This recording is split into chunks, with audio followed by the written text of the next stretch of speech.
बहुत ही प्यारे बच्चों, ਅੱਜ ਦੀ ਆਨਲਾਈਨ ਕਲਾਸ ਵਿੱਚ ਫਿਰ ਤੁਹਾਡਾ ਸਵਾਗਤ ਹੈ। ਆਸ ਕਰਦੇ ਹਾਂ ਤੁਸੀਂ ਬਹੁਤ ਹੀ ਮਿਹਨਤ ਨਾਲ ਘਰ ਵਿੱਚ ਬੈਠੇ ਪੜ੍ਹ ਰਹੇ ਹੋਵੋਗੇ ਅਤੇ ਸਾਰਾ ਪਰਿਵਾਰ ਅਤੇ ਤੁਸੀਂ ਤੰਦਰੁਸਤ ਹੋਵੋਗੇ।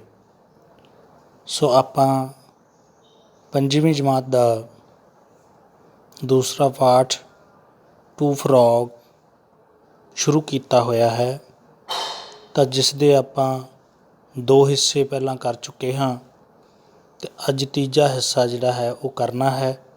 ਇਸ ਤੋਂ ਪਹਿਲਾਂ ਜਿਹੜਾ ਆਪਾਂ ਪੜ੍ਹਿਆ ਉਹਦੇ ਵਿੱਚ ਦੇਖਿਆ ਕਿ ਪਾਲਾ ਅਤੇ ਬੀਰੋ 2 ਫਰੋਗ ਇੱਕ ਪੌਂਡ ਭਾਵ ਤਲਾਬ ਵਿੱਚ ਰਹਿੰਦੇ ਹਨ।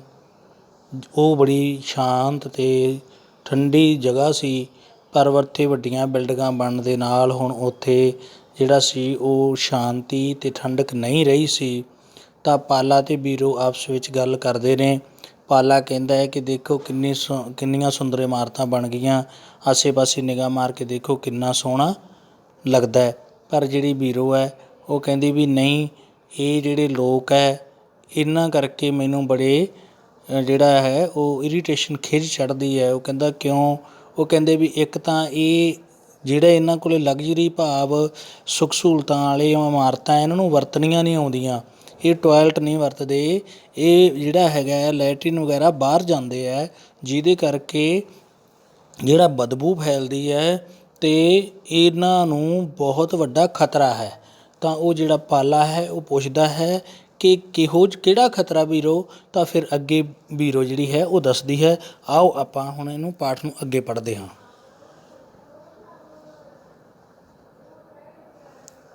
ਆਪਾਂ ਕੱਲ੍ਹ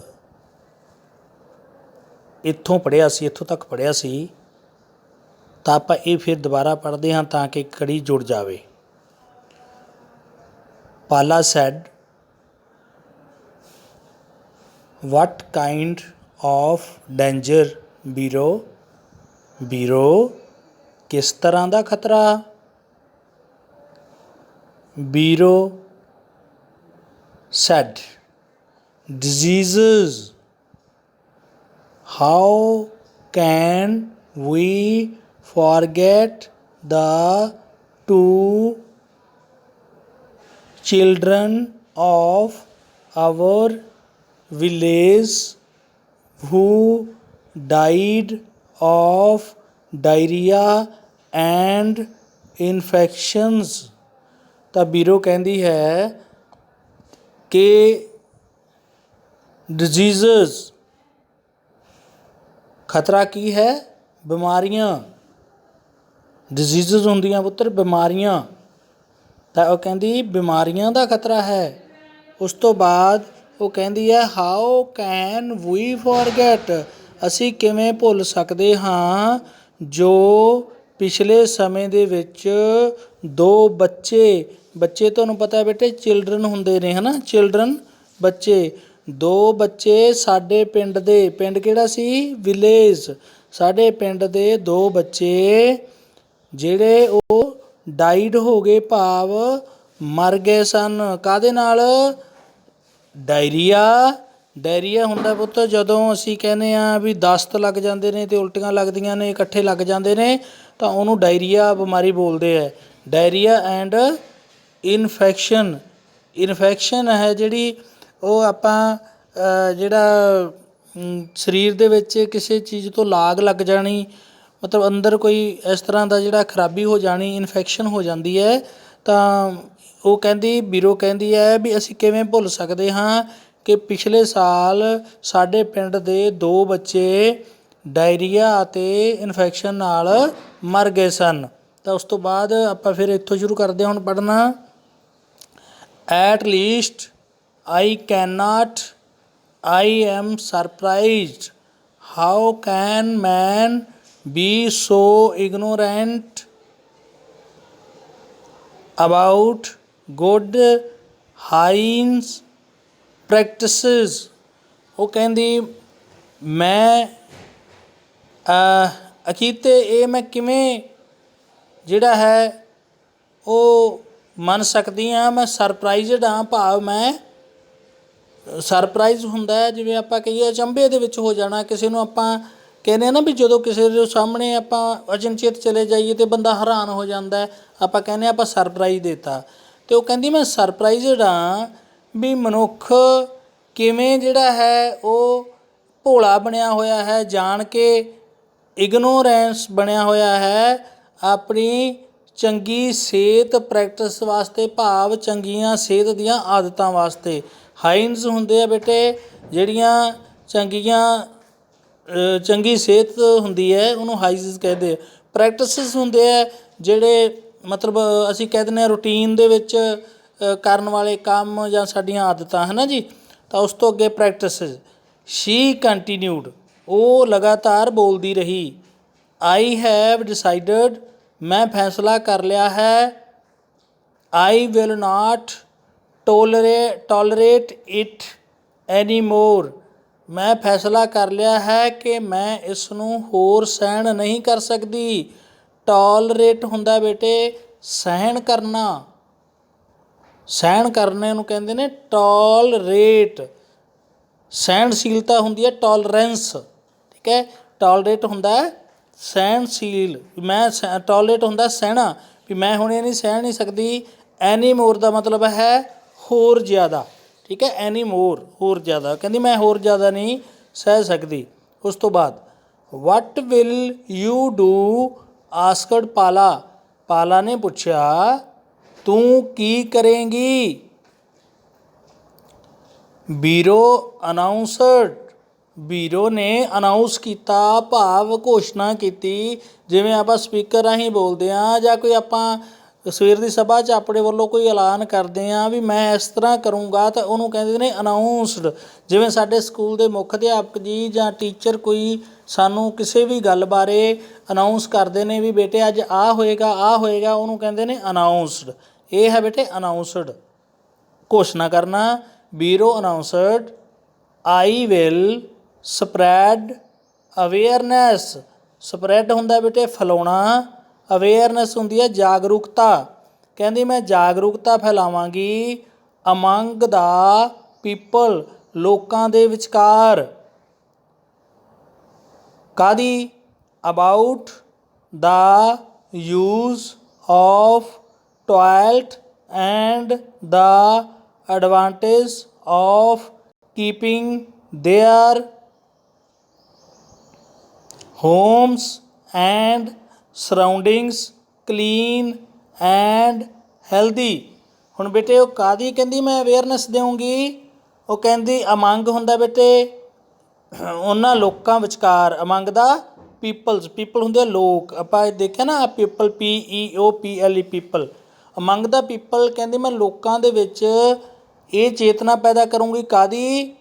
ਕਹਿੰਦੀ ਯੂਜ਼ ਆਫ ਟੋਇਲਟਸ, ਵੀ ਘਰ ਦੀ ਜਿਹੜੀ ਟੋਇਲਟ ਹੈ ਉਹਨੂੰ ਵਰਤਣ ਦੇ ਕੀ ਫਾਇਦੇ ਹੈ, ਅਤੇ ਐਡਵਾਂਟੇਜ ਕੀ ਲਾਭ ਹਨ। ਕਾਹਦੇ? Advantage of keeping their homes and surroundings, surrounding ਹੁੰਦਾ ਬੇਟੇ ਆਲਾ ਦੁਆਲਾ, ਠੀਕ ਹੈ। ਸਰਾਊਂਡਿੰਗਸ ਆਲਾ ਦੁਆਲਾ, ਕਿ ਉਹਨਾਂ ਦਾ ਘਰ ਅਤੇ ਆਲੇ ਦੁਆਲੇ ਨੂੰ ਸਾਫ਼ ਅਤੇ ਜਿਹੜਾ ਸਿਹਤਮੰਦ ਰੱਖਣ ਦੇ ਕੀ ਫਾਇਦੇ ਹਨ। ਬੀਰੋ ਕਹਿੰਦੀ ਮੈਂ ਇਹ ਅਵੇਅਰਨੈਸ ਪੈਦਾ ਕਰਾਂਗੀ। ਵਿਲ ਯੂ ਹੈਲਪ ਮੀ, ਕੀ ਤੁਸੀਂ ਮੇਰੀ ਮਦਦ ਕਰੋਗੇ? ਆਫ ਕੋਰਸ, ਕਿਉਂ ਨਹੀਂ। ਏ ਗੁੱਡ ਡੀਡ ਨੀਡਸ ਨੋ ਸੈਕੰਡ ਥਾਟ, ਨੋ ਪਰਮਿਸ਼ਨ। ਕਿਉਂ? ਰਿਮਾਰਕਡ ਪਾਲਾ, ਪਾਲੇ ਨੇ ਕਿਹਾ ਕਿਉਂ ਨਹੀਂ। ਇੱਕ ਚੰਗੇ ਕੰਮ ਦੇ ਲਈ ਨਾ ਕਿਸੇ ਹੋਰ ਵਿਚਾਰ ਦੀ ਅਤੇ ਨਾ ਹੀ ਕਿਸੇ ਦੀ ਪਰਮਿਸ਼ਨ ਦੀ, ਭਾਵ ਆਗਿਆ ਦੀ ਲੋੜ ਹੁੰਦੀ ਹੈ, ਕਿਉਂਕਿ ਇਹ ਤਾਂ ਬਹੁਤ ਚੰਗਾ ਕੰਮ ਹੈ। ਪਰਮਿਸ਼ਨ ਹੁੰਦੀ ਹੈ ਬੇਟੇ ਆਗਿਆ, ਠੀਕ ਹੈ, ਇਜਾਜ਼ਤ। ਇਸੇ ਤਰ੍ਹਾਂ ਹੀ ਜਿਹੜਾ ਡੀਡ ਕੰਮ, ਡੀਡ ਅਸਲ ਦੇ ਵਿੱਚ ਹੈ ਨਾ ਜੀ, ਤਾਂ both of them were very happy as they had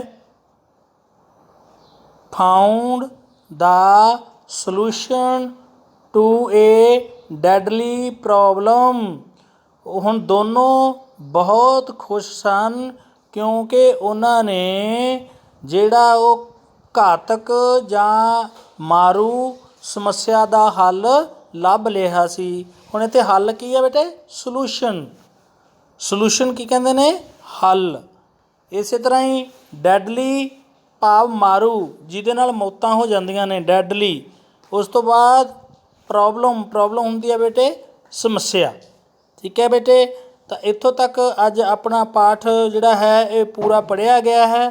ਆਪਾਂ ਕੱਲ੍ਹ ਤੋਂ ਇਸ ਦੇ ਬੈਕਸ ਦੇ ਜਿਹੜੇ ਅਭਿਆਸ ਨੇ ਉਹ ਕਰਾਂਗੇ। ਤੁਸੀਂ ਉਸ ਤੋਂ ਪਹਿਲਾਂ ਜਿਹੜਾ ਹੈ ਇਹ ਚੀਜ਼ਾਂ ਪੜ੍ਹ ਲੈਣੀਆਂ ਨੇ। ਮੈਂ ਪਹਿਲਾਂ ਆਪ ਜੀ ਨੂੰ ਬੋਲਿਆ ਸੀ ਕਿ ਜਿਵੇਂ ਇਰੀਟੇਟਡ ਹੈ, ਇਰੀਟੇਟਡ ਦਾ ਮਤਲਬ ਹੁੰਦਾ ਖਿਝਿਆ ਹੋਇਆ। ਇਹ ਦੂਜੇ ਪਾਸੇ ਇਹਦੇ ਸਾਹਮਣੇ ਅਰਥ ਦਿੱਤੇ ਹੋਏ ਨੇ ਅਨੋਇਡ। ਠੀਕ ਹੈ, ਅਨੋਇਡ।